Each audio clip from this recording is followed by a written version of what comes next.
चलो, पिछले 2 साल से मैं बीए फर्स्ट ईयर को ही पढ़ाता था और सेकंड ईयर को छोड़ दिया था, लेकिन इस साल फिर से शुरू कर रहा हूँ क्योंकि जो सिलेबस है वो ऐसा है कि मुझे लगा कि मुझे पढ़ाना चाहिए। कबीरदास जी हैं, वो सब है ना।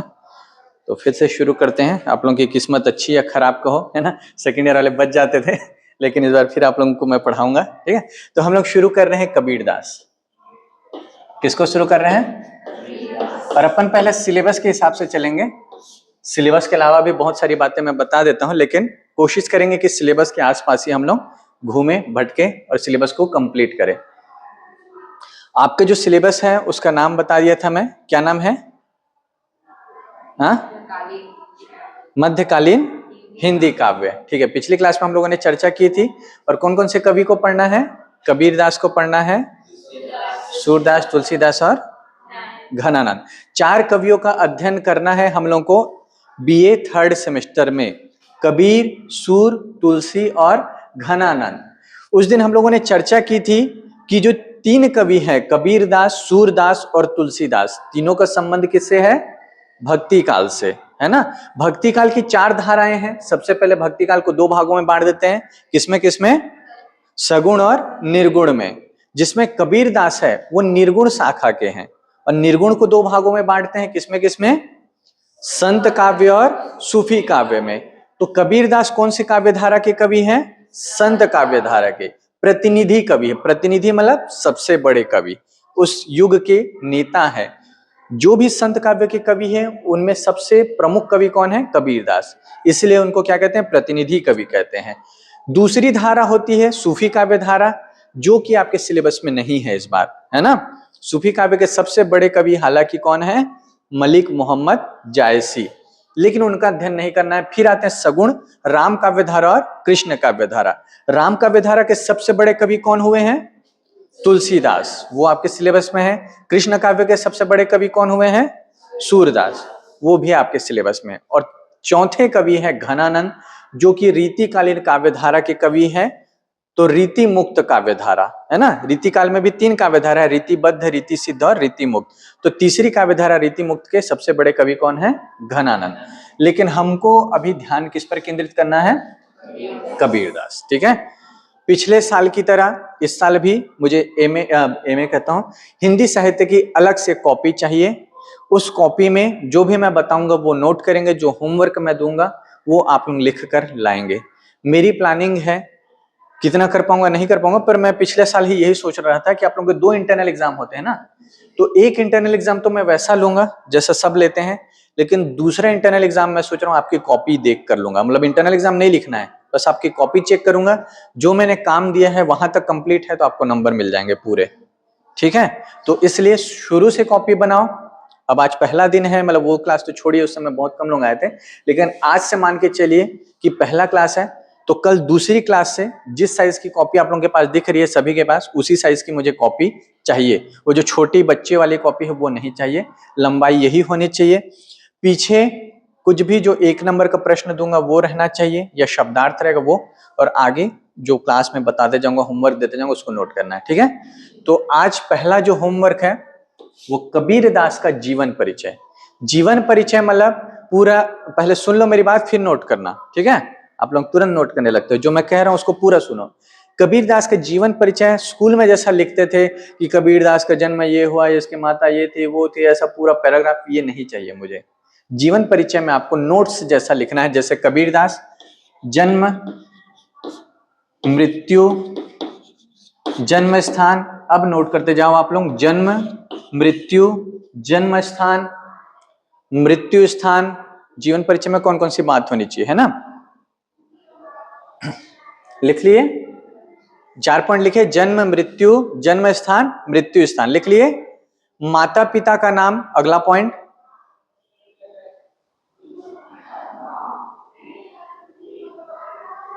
लिख लिए।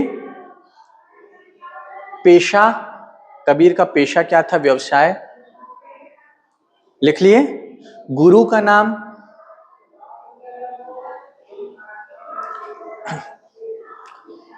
पत्नी का नाम, पुत्र पुत्री का नाम,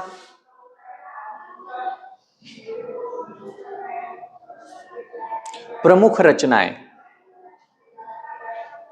ठीक है। इतनी चीजें ढूंढ कर कॉपी में लिख कर लाना, ठीक है। मतलब कल आप लोग जब आए तो जो पॉइंट, कितने पॉइंट हो गए? हाँ, 10 पॉइंट। ये 10 पॉइंट के आगे लिखा होना चाहिए जन्म 1398, मृत्यु 1518, जन्म स्थान काशी, मृत्यु स्थान मगहर, ऐसा करके पूरा डिटेल लिखा हुआ होना चाहिए, ठीक है। और मेरी क्लास में चूंकि अभी एग्जाम नहीं है तो मैं आपको ये नहीं कहूंगा कि भाई आप किसी से मदद नहीं ले सकते। किसी को नहीं मिल रहा है तो एक दूसरे की मदद कीजिए। सिर्फ एग्जाम में नहीं बताना है, एग्जाम के पहले तक एक दूसरे की पूरी हेल्प करना है। नोट्स बनाने में, आंसर लिखने में, किसी को कोई भी प्रॉब्लम हो रहा है, आप लोग एक टीम है। कब तक? जब तक परीक्षा हॉल में नहीं बैठे, है ना, तब तक टीम वर्क करना है। परीक्षा हॉल में टीम वर्क नहीं करना है, ठीक है। चलिए, तो इतना आप लोग लिख कर और क्या करके लाएंगे? लिखने के अलावा, हाँ, पढ़ेंगे तभी तो लिखेंगे, लेकिन उसके अलावा, हाँ, लिखे रहेंगे तो एग्जाम में कैसे करेंगे? याद करके, है ना। लिखने का कोई मतलब है क्या? कि कॉपी में सब लिखा है लेकिन एग्जाम में याद नहीं आ रहा कि 1398 ईस्वी जन्म, तो कोई मतलब होगा? तो लिख कर याद करके आना है, ठीक है। साथ साथ चलते चलना है। पिछले साल वाला फॉर्मूला कि मेरे साथ साथ चलते चलो, जो होमवर्क दे रहा हूं करते जाओ, याद करते जाओ। एग्जाम आते तो आधी चीजें आपको याद हो जाएंगी। और सोचोगे कि नवंबर में याद करने बैठेंगे तो नहीं होगा। फिर सोशियोलॉजी, पॉलिटिकल साइंस, हिंदी साहित्य, अंग्रेजी भाषा सब एक साथ आ जाएंगे। इसलिए साथ साथ याद करते चलो तो बर्डन कम होता जाएगा, ठीक है। तो ये कल सब लिख कर लाना, याद करके लाना। एक नई कॉपी जो सिर्फ हिंदी साहित्य के लिए हो वो कॉपी लेकर आएंगे आप लोग, ठीक है। तो उससे आप लोगों को पता चल जाएगा कबीर का जन्म कब हुआ, मृत्यु कब हुई। गुरु रामानंद थे, कबीर जाति के जुलाहा थे। कबीर के बारे में ये सब जानते हैं। कबीर के बारे में एक और बात कि कबीर पढ़े लिखे नहीं थे, ठीक है। कबीर कैसे थे? घूम फिर कर लोगों के साथ। कबीर का जो जितना ज्ञान है वो कैसे अर्जित किया उन्होंने? सत्संग से। आजकल सत्संग शब्द बहुत पॉपुलर हो गया है ना, तो सत्संग मतलब क्या होता है? अच्छी संगति, अच्छे लोगों के साथ रहो। माता पिता भी टोकते हैं ना कि आपके फ्रेंड सर्कल में कोई दारू पीने वाला, ये सब रहने वाला, उसके साथ मत घुमा कर, ऐसा बोलते हैं ना। क्यों? क्योंकि उनको लगता है कि आप भी उनके जैसे बन जाएंगे। लेकिन आपका कोई दोस्त बहुत अच्छा है पढ़ने लिखने में, तो माता पिता बोलते हैं ना इसके साथ रहा कर, इसके जैसा। तो सत्संग का सामान्य अर्थ होता है अच्छी संगति।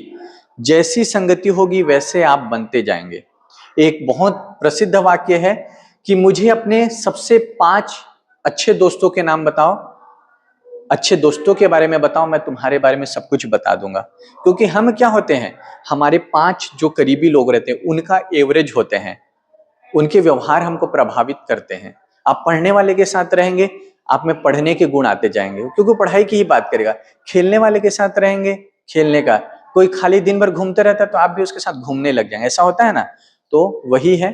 तो कबीर दास का जो व्यक्तित्व बना है वो सत्संग से बना है। संतों के साथ घूमते रहते थे। अनपढ़ व्यक्ति थे लेकिन सबसे ज्यादा पीएचडी आज इसी अनपढ़ व्यक्ति पे हो रहा है।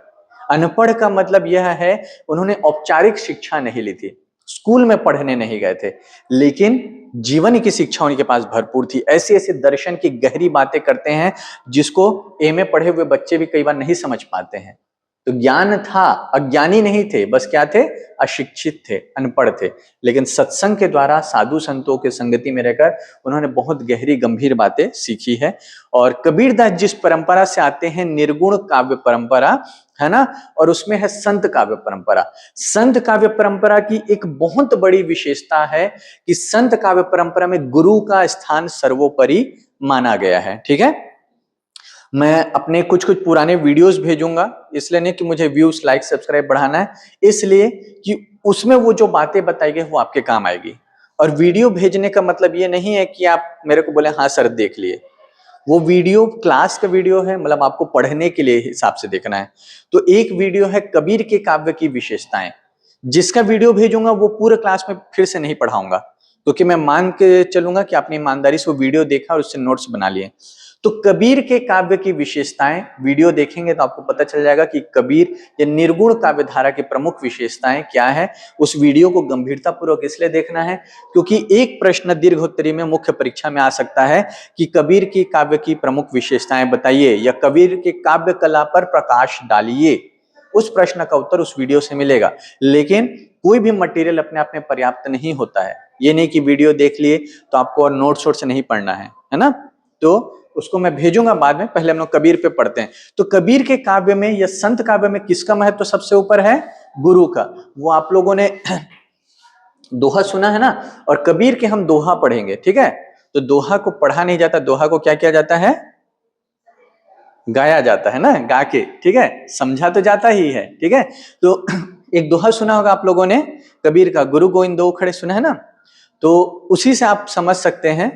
वो दोहा इस प्रकार है कि गुरु गोविंद दो खड़े काके लागू पाए, बलिहारी गुरु आपने गोविंद दियो बताए, कबीरा गोविंद दियो बताए।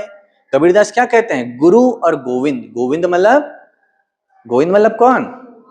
भगवान। कृष्ण का एक नाम क्या है? गोविंद है ना। गोविंद बोलो, हरि गोपाल बोलो। अभी तो जन्माष्टमी गए हैं, कैसे भूल सकते हैं, है ना।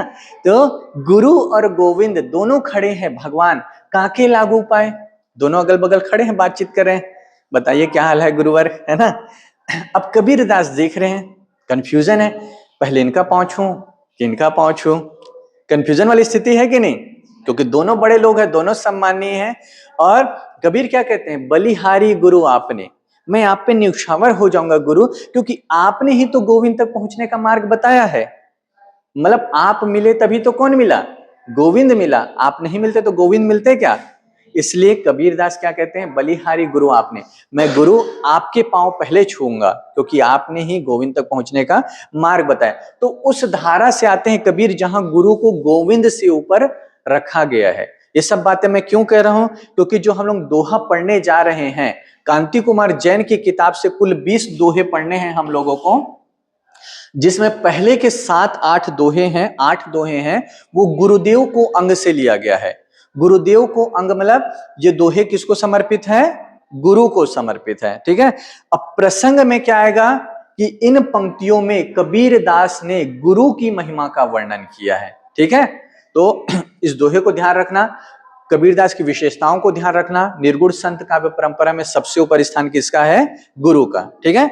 तो ये जो गुरु गोविंद दो खड़े दोहा है आपके पाठ्यक्रम में नहीं है, बस कबीर को समझाने के लिए मैंने बताया। आपके पाठ्यक्रम का जो पहला दोहा है उसको हम लोग शुरू करते हैं, ठीक है। सतगुरु की महिमा अनंत, अनंत किया उपकार, लोचन अनंत उघाड़िया, अनंत दिखावण हार, कबीरा अनंत दिखावण हार, ठीक है। अब देखिए कबीरदास जी क्या कह रहे हैं? सतगुरु की महिमा अनंत। सतगुरु की महिमा, सतगुरु, गुरु के भी कैटेगरी होते हैं, गुरु नहीं है ये, कैसे गुरु है? सदगुरु। सदगुरु मतलब, सत मतलब सच्चा, सत्य, ऐसा गुरु जो कैसा हो? सत्य का ज्ञान कराए, सत्य का बोध कराए, जो सच्चा हो। ईश्वर का एक नाम है सत्य चित आनंद, सच्चिदानंद कहते हैं ना। तो सच्चिदानंद किसका संधि विग्रह है? सत धन चित धन आनंद। ईश्वर में क्या जुड़ा हुआ है? सत। गुरु में क्या जुड़ा हुआ है? सत। तो कबीर कह रहे हैं सतगुरु की, सच्चे गुरु की महिमा अनंत होती है। क्यों अनंत होती है? क्योंकि अनंत किया उपकार। वह गुरु हम पर कितने उपकार करता है? अनंत उपकार करता है। कबीर ऐसा क्यों कह रहे हैं? लोचन अनंत उघाड़िया, क्योंकि जो सच्चे गुरु होते हैं वो हमारी आंखें, अनंत आंखें खोल देते हैं, अनंत दिखावण हार, जिससे हम अनंत का दर्शन कर पाते हैं। अब देखिए अनंत शब्द बार बार आया है।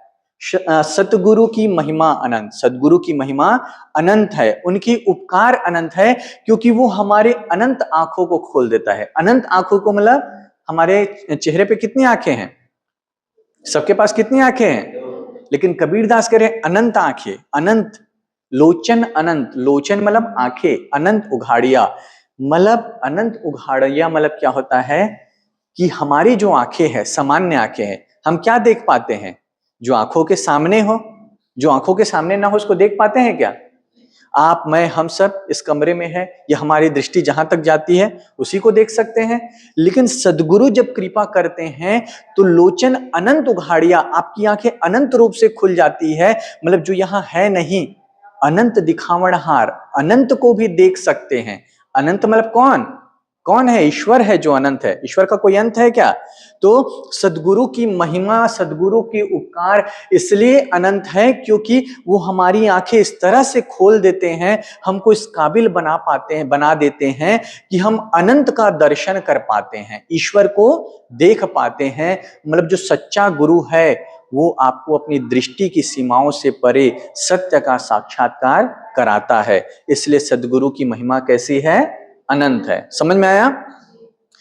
कबीर की जब भी व्याख्या आएगी तो एक दोहा नहीं आएगा, क्योंकि दोहे छोटे होते हैं, है ना।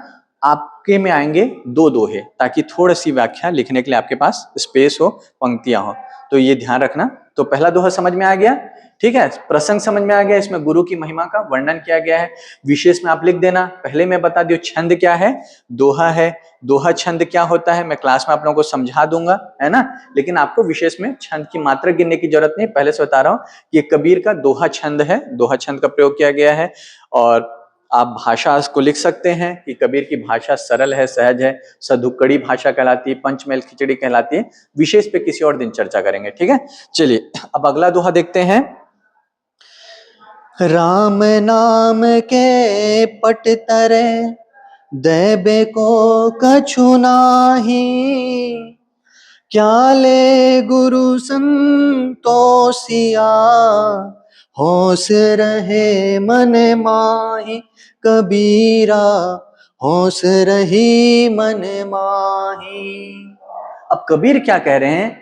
राम नाम के पट तरे, पट तरे मतलब क्या होता है? बदले में।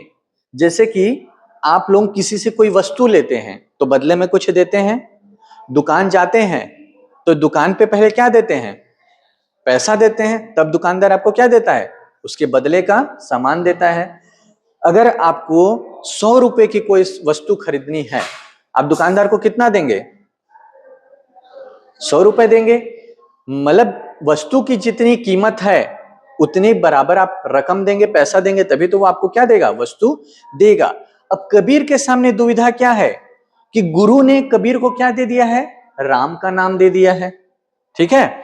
अब राम का नाम सस्ता है, अनमोल है, कैसा है? अनमोल है ना। राम के नाम की कोई कीमत चुका सकते हैं?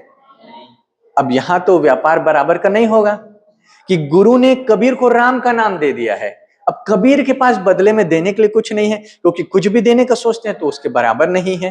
तो कबीर क्या कह रहे हैं? राम नाम के पट तरे, राम के नाम के बराबर दैबे को कछु नाही, देने के लिए कुछ है नहीं। और कबीर चूंकि स्वाभिमानी व्यक्ति है तो क्या ले गुरु संतोषिया होश रहे मन माही, कि ऐसी कौन सी वस्तु दूं गुरु ने जो मुझे दी उसके बदले कि थोड़ा मुझे लगे कि मैं गुरु के ऋण से उऋण हो रहा हूं, गुरु के कर्ज को चुका पा रहा हूं। लेकिन ऐसी कोई वस्तु मिलती नहीं है। इसलिए कबीर के मन में होश रहती मतलब कसक रहती है कि गुरु ने मुझे इतना अच्छा उपहार दिया लेकिन मैं बदले में गुरु को कुछ दे नहीं पा रहा हूं। ऐसे आप लोग आपस में मित्र मित्र रहते हैं, किसी फ्रेंड के बर्थडे में गए, आपने उसके बर्थडे में कुछ दिया तो वो दोस्त भी सोचता है ना कि जब उसका जन्मदिन आए तो मैं भी कुछ वैसा दूं, बराबर दूं। ऐसा तो नहीं कि उसने आपको बहुत अच्छा दे दिया, 1000 रुपए का गिफ्ट दे दिया और आप 1 रुपए का टॉफी पकड़ा दिए। ऐसा होता है क्या? आप भी बराबरी करने की कोशिश करते हैं ना, ताकि रिश्ता जो है संतुलन में रहे। तो कबीर ऐसा संतुलन खोज रहे हैं, लेकिन राम के नाम के बराबर वस्तु संसार में कुछ है ही नहीं, तो कबीर दे ही नहीं पा रहे हैं। और इसलिए कबीर के मन में क्या है? होश है, कसक है, ठीक है। तो कबीर के काव्य में ऐसे शब्द आएंगे जो देशज है, क्योंकि कबीर घूम घूम कर पढ़े हैं, घूम घूम कर सीखे हैं। तो कभी राजस्थान गए, वहां के संतों से कुछ सुना, उनके शब्द आ गए। कभी पंजाब गए तो पंजाबी आ गए, ये पंजाब के संत कबीर के गांव में आए, उनकी बात सुन ली। राजस्थान के आए, बंगाल के आए, तो कबीर के काव्य में सब भाषा के शब्द मिलेंगे आपको, ठीक है। तो ये होश शब्द है या उघाड़िया शब्द है। जैसे छत्तीसगढ़ी में हम क्या कहते हैं? किसी चीज को अनावृत करना, उसको क्या कहते हैं? उघाड़ना कहते हैं ना। यहाँ पे देखिए उघाड़िया शब्द आया, ठीक है।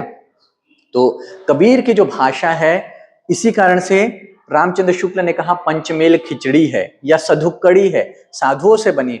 लेकिन कबीर जब चाहे जैसी भाषा का प्रयोग करते हैं तो हजारी प्रसाद द्विवेदी कहते हैं कबीर वाणी के डिक्टेटर है।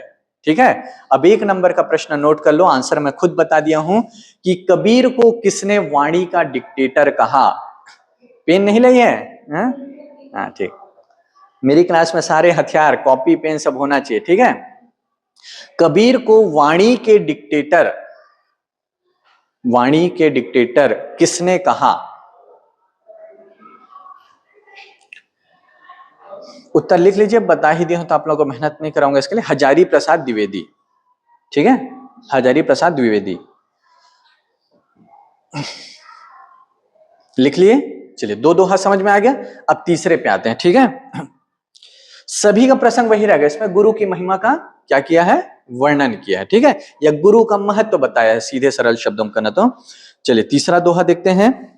सदगुरु साचा सूरीवा सबद आजुबाया एक, लागत ही मैं मिल गया पढ़या कले जय छेक कबीरा पढ़या कले जय छेक। अब कबीर क्या कह रहे हैं? सतगुरु साचा सूरीवा। सदगुरु कैसे हैं? सच्चे शूरवीर है।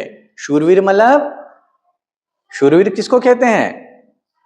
हाँ, किसको कहते हैं जी? सूरमा, शूरवीर। हाँ बोलो सत्यभामा, क्या बोल रही हो?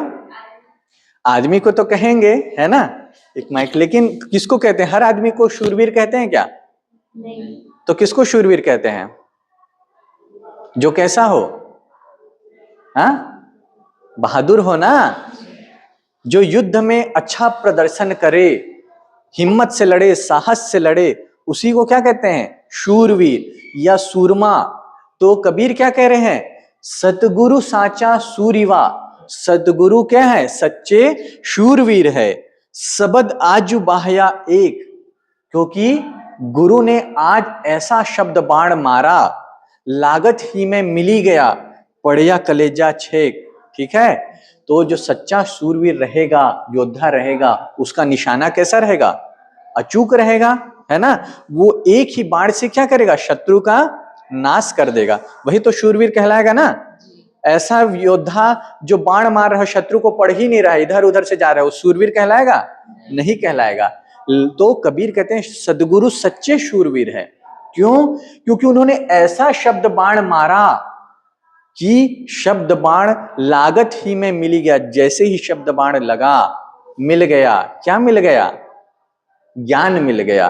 और पढ़या कलेजा छेक, जो कलेजा है, हृदय है, उसमें छेद हो गया। ठीक है, आप लोगों ने वो गाना सुना है ना, तेरे रश के कमर, सुना है कि नहीं? सुना है ना? उसमें क्या है? हाँ, क्या है उसका लिरिक्स? तीर ऐसा लगा, दर्द ऐसा जगा, ऐसा है ना उसमें लिरिक्स। ठीक है, तो वही है।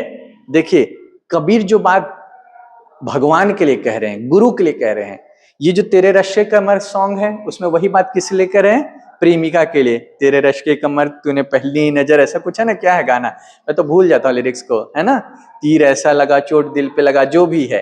तो नायिका जब आंखों से देखती है तो कलेजे पे तीर की तरह उसकी आंखें चुभती है ना। और यहाँ पर नायिका नहीं होकर गुरु ऐसे शब्द बाण भेद रहे हैं जो भक्त के, जो शिष्य के, विद्यार्थी के हृदय में लगता है और कलेजे में छेद पड़ जाता है, दरार पड़ जाता है। और दरार पड़ने से क्या होता है?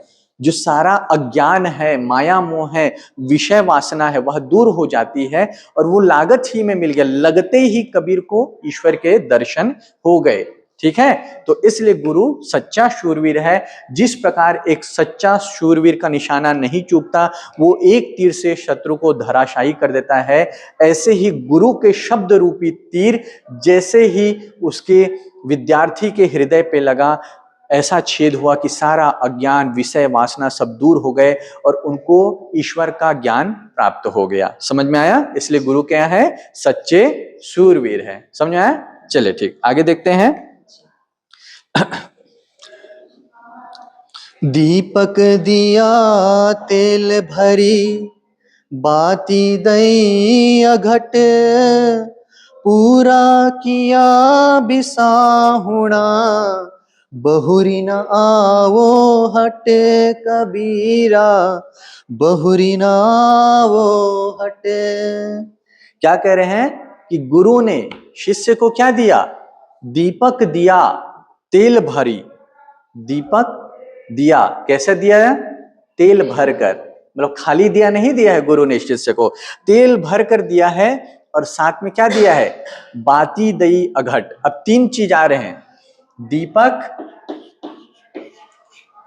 तेल और क्या रहे हैं? ये क्यों लिख रहा हूं? क्योंकि तीनों का प्रतीक है। गुरु ने सच में दीपक नहीं दिया है, ठीक है। दीपक का अर्थ है यहां पर ज्ञान, ठीक है। इसको नोट कर लीजिए आप लोग, क्योंकि ये पंक्ति थोड़ा समझना पड़ेगा।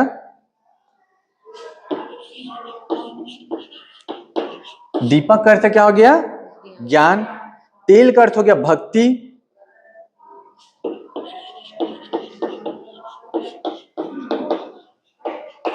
और बाती का अर्थ हो गया ध्यान या स्मरण, ठीक है। तो कबीर क्या कह रहे हैं? दीपक दिया, तेल भरी। ऐसा दीपक दिया मतलब ज्ञान दिया जिसमें तेल भरी हुई है, मतलब भक्ति का भाव दिया। गुरु ने शिष्य को क्या दिया? ज्ञान दिया, भक्ति का भाव दिया, और क्या दिया? बाती दई अघट। अघट मतलब ऐसी बाती जो घटती नहीं है। घर में जो आप लोग दीपक जलाते हैं उसकी बाती धीरे धीरे करके क्या हो जाती है? घटते जाती है ना, कम होते जाती है। लेकिन गुरु ने ऐसी बाती दी है जो अघट है, जो घटती नहीं है। क्यों? क्योंकि बाती क्या है? ध्यान की, नाम स्मरण की। बल्कि जितना ध्यान लगाते जाओगे ध्यान बढ़ता जाएगा। ईश्वर को जितना स्मरण करते जाओगे ईश्वर उतने ही क्या होते जाएंगे? करीब आते जाएंगे। नाम जाप करना, आप राम का नाम जितना भी जप लो वो कम होगा क्या? नहीं होगा। तो गुरु ने शिष्य को राम के नाम का ज्ञान दिया, भक्ति का भाव दिया, ऐसी बातें दी, ध्यान की विधि बताई, नाम जाप की विधि बताई जो घटती नहीं है। और जब आपको सब कुछ मिल गया, दीपक दिया, तेल बाती सब कुछ मिल गया, तो आपको कुछ और खरीदने की आवश्यकता है? मम्मी ने सामान की सूची दी है कि जाओ आज गुरुवार मार्केट है तमनार में, है ना, और सब सब्जी मिल गए हैं, सब कुछ ले लिए, गुपचुप भी खा लिए, पेट भी भर गया, फिर आपको कुछ और लेने की आवश्यकता है? तो कबीरदास वही कह रहे हैं कि गुरु ने दीपक दिया अर्थात ज्ञान दिया, भक्ति दी, ध्यान दिए। ईश्वर को प्राप्ति के लिए जो भी आवश्यक है सब कुछ किसने दे दिया? गुरु ने दे दिया। इसीलिए तो कहते हैं ना, बलिहारी गुरु आपने गोविंद दियो बताए। तो कह रहे हैं पूरा किया बिसाहुणा, अब खरीदारी पूरी हो गई। छत्तीसगढ़ी में कोई चीज को खरीदना को क्या कहते हैं? बिसाना। देखिए यहां पर आ रहा है वो शब्द, पर चूंकि राजस्थानी प्रभाव है इसलिए बिसाना की जगह बिसाहुणा। पूरा किया बिसाहुणा, खरीदारी पूरी हो गई। बहुरी ना आयो हट, अब मुझे बाजार आने की जरूरत नहीं है, क्योंकि जो भी ईश्वर की प्राप्ति के लिए मुझे आवश्यक है, ज्ञान, भक्ति, ध्यान, स्मरण, सब कुछ किसने दे दिया? गुरु ने दे दिया। इसलिए मुझे इस बाजार में आने की आवश्यकता नहीं। बाजार मतलब संसार, मतलब यदि आपको ईश्वर प्राप्ति का मार्ग मिल जाए, ज्ञान मिल जाए, भक्ति मिल जाए और आप ईश्वर को पा लें, तो आपको इस संसार में बार बार जन्म लेने की जरूरत है क्या? आपको तो मोक्ष प्राप्त हो जाएगा, जन्म मरण के चक्र से मुक्त हो जाएंगे।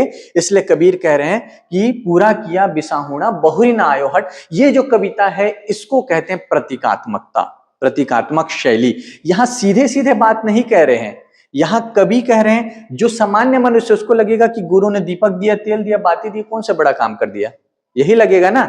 लेकिन दीपक किसका प्रतीक है? ज्ञान का। तेल किसका प्रतीक है? भक्ति का। बाती किसका प्रतीक है?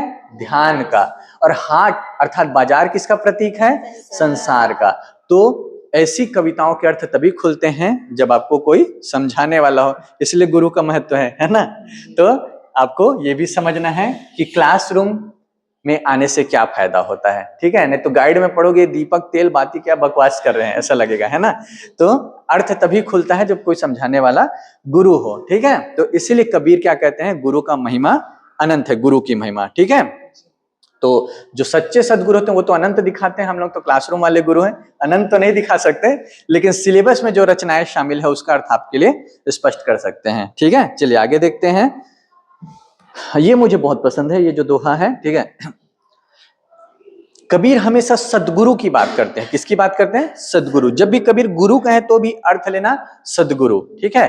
क्यों? क्योंकि कबीर ऐसे गुरु की तारीफ नहीं करते हैं। कैसे गुरु की? देखिए, जाका गुरु अंधला चेला खरा निरंद, अंधा अंधा ठेलिया दुनिया कूप पड़ंत कबीरा, दुनिया कूप पड़न। जिसका गुरु अंधा होगा, अंधा मतलब ज्ञानहीन, गुरु को खुद ज्ञान नहीं है, उसका चेला खरा निरंद है, उसका शिष्य कैसा होगा? वो और ज्यादा बेवकूफ होगा ना। मूर्ख यदि गुरु है, अज्ञानी यदि गुरु है, वो गुरु शिष्य को कैसे शिक्षा देगा? अज्ञान की, माया की, मोह की, है ना। थोड़ी देर पहले मैंने फ्रेंड सर्कल की बात की थी ना सत्संग के प्रसंग में, तो एक छत्तीसगढ़ी में कहावत है कि गुरु बनाओ जान के, पानी पियो छान के, ठीक है। तो सोच समझ कर गुरु बनाना चाहिए। जैसे कि एक शराबी व्यक्ति है, आप उसके साथ उठ बैठ रहे हैं, वो आपको क्या शिक्षा? अरे कहाँ पर पढ़ाई लिखाई करा था, कुछ नहीं होए ना, नौकरी वोकरी कुछ नहीं लगे, बीए करा था, क्या हुई? ऐसा ना। वो गुरु कैसा है? अंधा गुरु है। और उसका जो शिष्य है, हाँ ते सही कहा था, है ना, फिर वो थोड़े दिन बाद सिखाएगा दारू पी ले मोर संग। तो जाका गुरु अंधला चेला खरा निरंद, अंधा व्यक्ति, अज्ञानी व्यक्ति, मूर्ख व्यक्ति या कपटी व्यक्ति, धूर्त व्यक्ति जिसका गुरु होगा, उसका चेला भी खरा निरंद होगा, वो और महामूर्ख होगा, उससे और आगे जाएगा। गुरु शराब पीता, चेला गांजा फूकेगा, शराब भी पिएगा। समझ में आ रहा है? और ये स्थिति कैसी है? अंधा अंधा ही ठेलिया, जैसे दो अंधे एक दूसरे को रास्ता दिखा रहे हैं, ठेल रहे हैं। आखिर में क्या होगा? दुनियों कूप पड़न, दोनों कुएं में गिर जाएंगे, क्योंकि सही रास्ता दोनों को नहीं पता है। इसलिए गुरु सोच समझकर बनाना चाहिए। अब कॉलेज के गुरु तो आप चुन नहीं सकते हैं, है ना, जो मिलेंगे वो आपको स्वीकार करना पड़ेगा। लेकिन जीवन के जो गुरु है, जिनसे आप शिक्षा लेते हैं, जिनसे आप सलाह लेते हैं, गुरु मतलब केवल शिक्षक क्लास में पढ़ाने वाले नहीं, आप सबके कोई दोस्त होंगे, बड़े भाई होंगे, कोई मार्गदर्शक होंगे, सीनियर होंगे, जिससे जीवन में आप सलाह लेते होंगे। तो आप किस व्यक्ति से सलाह ले रहे हो, बहुत महत्वपूर्ण है। देखिए, दुर्योधन शकुनी से सलाह लेता था और अर्जुन कृष्ण से। समझ में आ रहा है? तो आपका सलाहकार कौन है, वो आपके जीवन की दिशा तय करेगा। शकुनी बोला अरे कृष्ण की सेना लेकर आना, और अर्जुन किसको लेकर आए? कृष्ण को लेकर आए।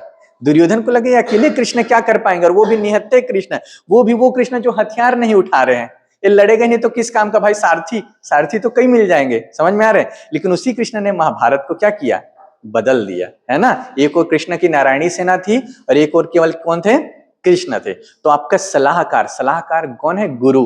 तो इसलिए जाका गुरु अंधला, जिसका गुरु अंधा है, अंधा मतलब आंखों का अंधा नहीं, बुद्धि का, ज्ञान का, जो खुद विषय वासना में फंसा हुआ है, उसका चेला खरा निरंद, वो और मूर्ख होगा।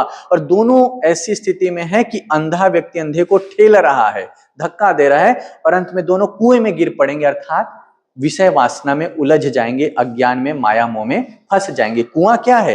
विषय वासना, भोग विलास, ये जो अज्ञान का मार्ग है, वह क्या है? कुआं है, जिससे आप कभी बाहर नहीं आ सकते। और जब ऐसे उदाहरण के द्वारा बात कही जाएगी तो एक अलंकार होगा जिसको कहते हैं दृष्टांत अलंकार। समझ में आ रहा है? ये अंधा अंधे को ठेल रहा है, तो वो वैसी स्थिति है जब एक गुरु अंधा है और शिष्य खरा निरंध है। तो जब ऐसा उदाहरण के माध्यम से बात समझाई जाएगी तो दृष्टांत अलंकार आप कह सकते हैं, ठीक है। तो विशेष में लिख सकते हैं, यहां कौन सा अलंकार है? दृष्टांत अलंकार, ठीक है। चलिए आगे देखते हैं। 64 दीवा जोई करे 14 चंदा माही, तिहि घर किसे को चाणिनो, जिहि घर गोविंद नाही कबीरा, जिहि घर गोविंद नाही।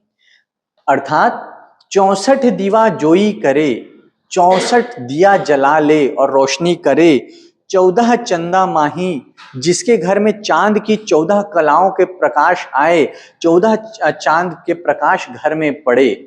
तिही घर किसको चाणिना, ऐसा घर किसको चाहिए होगा, जिही घर गोविंद नाही। समझ में आ रहा है? मतलब आपके घर में धन है, वैभव है, रोशनी है, तरह तरह का प्रकाश है, चांद का प्रकाश पड़ रहा है, दिए से जगमग है घर, फिर भी ऐसा घर किसको चाहिए होगा जिस घर में गोविंद नहीं है, जिस घर में ईश्वर का वास नहीं है।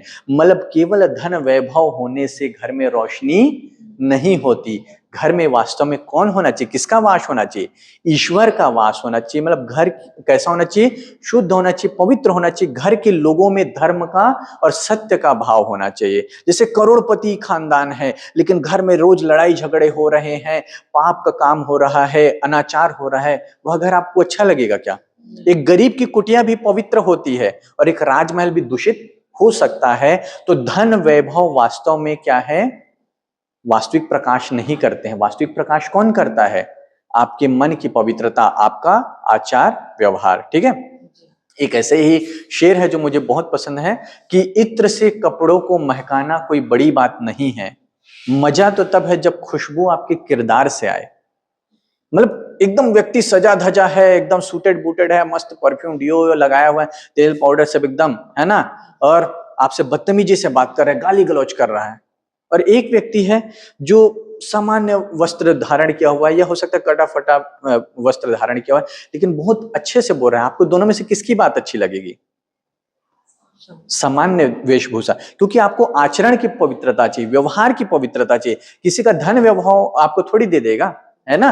तो वही है कि यहाँ घर का आशय केवल घर नहीं है, घर का आशय हमारा शरीर भी है, हमारा व्यक्तित्व भी है। कि 64 दीवा जोई करे, वह घर जिसमें 64 दिया जल रहे हैं, 14 चांद का प्रकाश पड़ रहा है, लेकिन गोविंद का वास नहीं, ईश्वर का वास नहीं, वह घर किसी को नहीं चाहिए। ऐसे ही वह व्यक्ति जिसका व्यक्तित्व तो बहुत प्रभावी है, आलोकित है, महिमा मंडित है, धन वैभव ऐश्वर्य सब कुछ है, लेकिन उसके हृदय में, घर में मतलब हृदय में गोविंद अर्थात ईश्वर का वास नहीं है, मन पवित्र नहीं है, आचरण शुद्ध नहीं है, ऐसा व्यक्ति किसी को नहीं चाहिए। मतलब वही व्यक्ति ग्रहणीय है जो कैसा हो?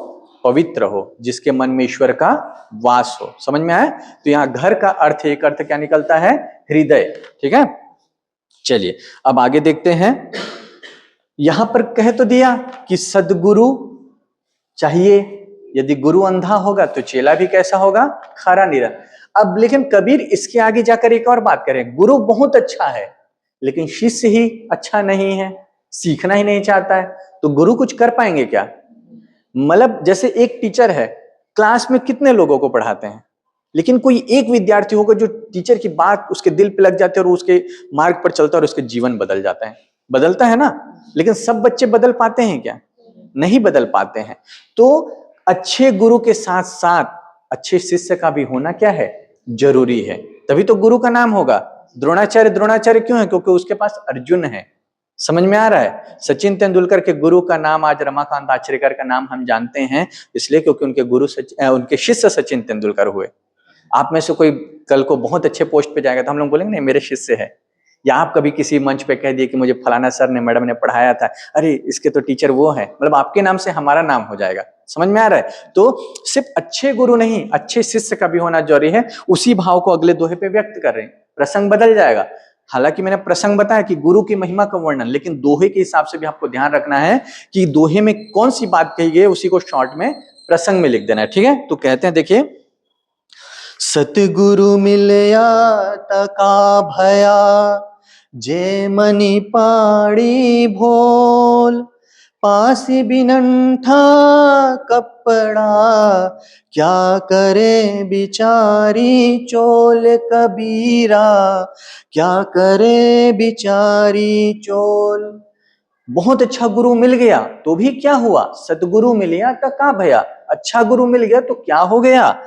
जे मनी पाड़ी भोल, जो आपके मन में कपट है, कलंक है, जो आप अपने आप को बदलना नहीं चाहते हैं, आप गलत इरादे से गुरु के पास आए हैं, तो अच्छे गुरु मिलने से भी आपका कुछ भी नहीं होगा।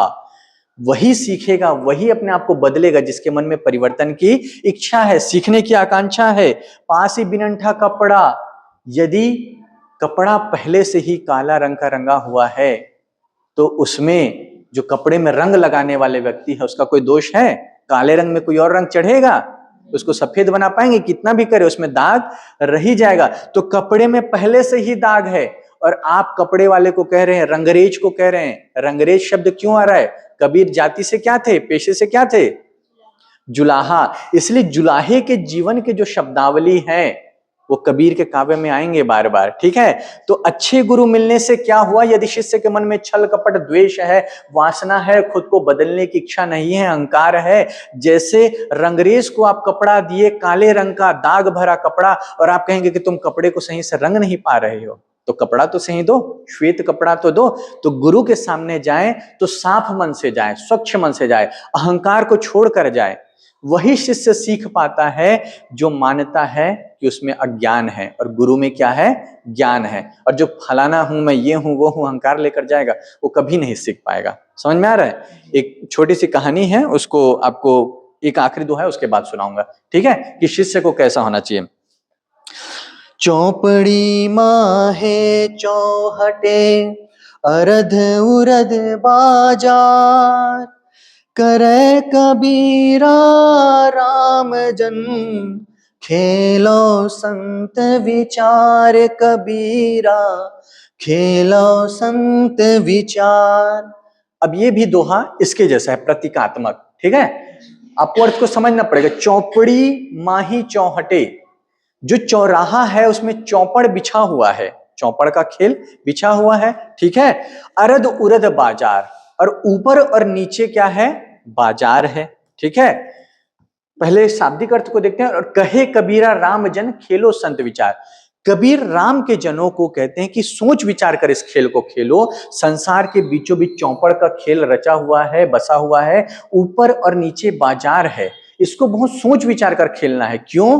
क्योंकि जो चौपड़ का खेल है वह जीवन है। ठीक है, इस जीवन के खेल को सोच समझ कर खेलना है, क्योंकि ऊपर और नीचे बाजार है। कबीर कह रहे हैं बाजार मतलब स्वर्ग और नरक। इस जीवन के चौपड़ को आप अच्छे से खेलते हैं, राम का नाम लेते हैं, ईश्वर का ध्यान करते हैं, अच्छे कार्य करते हैं, तो ऊपर के बाजार में जाएंगे, अर्थात कहां जाएंगे? स्वर्ग में, मोक्ष में। और यदि आप इसमें भोग वासना, काम वासना में लिप्त रहेंगे, गलत व्यवहार करेंगे, पाप कर्म में लिप्त रहेंगे, तो कहां जाएंगे? नीचे के बाजार में। तो चौपड़ अर्थात जीवन के खेल को बहुत सोच समझकर, अर्थात जीवन को बहुत सोच समझकर जीना है, क्योंकि आप किस तरह से जीवन जिएंगे वही तय करेगा आप ऊपर जाएंगे या नीचे जाएंगे। समझ में आया? तो ये आपके सद्गुरु को अंग के 8 दोहे हैं वो कंप्लीट होते हैं। बाकी दोहा दूसरा अंग का है, तो उसको हम लोग अगली क्लास में करेंगे, है ना। और एक जो मैं आप लोगों को छोटी सी कहानी बताऊंगा, बोल रहा था कि सदगुरु मिलिया था का भया। अच्छे गुरु मिले तो क्या हुए, है ना। शिष्य का भी अच्छा होना चाहिए। तो जो शिष्य जितने स्वच्छ मन से, पवित्र मन से जाएगा, अहंकार को छोड़कर जाएगा, उतना ही सीखेगा। एक बार क्या होता है कि एक बहुत बड़े गुरु होते हैं, किसी गांव के बाहर अपना आश्रम बनाते हैं और वहां रहते हैं। और जो गांव का सबसे बड़ा, गांव का नहीं कहना चाहिए, नगर का सबसे बड़ा जो नगर सेठ रहता है, संपन्न व्यक्ति रहता है, वो सोचता है कि चलो अब इतने बड़े गुरु हैं तो मैं भी जाकर मिल लेता हूँ और इनसे कुछ सीख विक कर आता हूँ, है ना। तो वो जाता है, दरवाजा खटखटाता है, तो गुरु बोलते हैं अंदर से, ये कौन? तो बोलता है मैं फलाना मूलचंद, ये वो, ऐसा ऐसा, मेरे पिता ये, मेरे दादा वो, हम इतने खानदान से, ऐसा लंबा चौड़ा परिचय देता है। गुरु बोलता है ठीक है बाद में आना। ठीक है, वो सोचते हैं बिजी होंगे, कुछ काम कर रहे होंगे, चला जाता है। फिर एक आध महीने बाद जाता है, चलो अब तो शायद वो फ्री हो गए होंगे, जाता हूँ मिलता हूँ। फिर खटखटाते हैं और बोलते हैं कि गुरु बोलते हैं कौन? तो फिर बोलता है मैं मूलचंद फलाना, मेरे दादा ये वो, मेरी इतनी संपत्ति, गांव का नगर सेठ, मेरी इतनी संपत्ति है, ये है महल है, ये है ऐसा, इतने नौकर चाकर, आप बताइए आपको क्या चाहिए गुरुदेव। गुरुदेव बोलते बाद में आना। ऐसा ऐसा करके 1 साल हो जाता है, हर महीने जाता है, दरवाजा खटखटाता है, अपना लंबा चौड़ा परिचय देता है, पर गुरु का दरवाजा उसके लिए नहीं खुलता है। परेशान हो जाता है, फिर जाता है 1 साल बाद और फिर दरवाजा खटखटाता है। गुरु बोलते हैं कौन? बोलता है वही जानने तो आया हूं। अब देखिए बदल गया, मैं मूलचंद ये वो नहीं कह रहा है, वो क्या कह रहा है? मैं कौन हूं वही जानने तो आया। फिर गुरु कहते हैं अंदर आ जाओ। मतलब मैं तुमको तभी शिक्षा दूंगा जब तुम अपना अहंकार, अपने कुछ होने का भाव त्याग कराओगे। जिसके मन में पहले से भरा हुआ है, जो अपने आप को बहुत बड़ा व्यक्ति समझ रहा है, वो गुरु के आगे झुकेगा नहीं तो सीख पाएगा क्या। इसलिए सदगुरु मिलिया था का भया। तो जब आप क्लास में आते हैं तो इस विचार से आइए कि आप कुछ सीखने आए हैं, और जो सामने पढ़ा रहे हैं, चाहे मैं हूं, कोई भी हो, सर मैडम हो, वो आपसे ज्ञानी है और आपको कुछ अच्छा सिखाएंगे। उस भाव से आएंगे तो बहुत कुछ सीख कर जाएंगे। ठीक है, तो कबीर के दोहे जीवन में भी बहुत काम आते हैं, है ना, उनको अपनाओगे तो, और गुरु के महत्व को बताते हैं। तो ठीक है, अगली क्लास में मिलते हैं ना। ठीक, थैंक यू।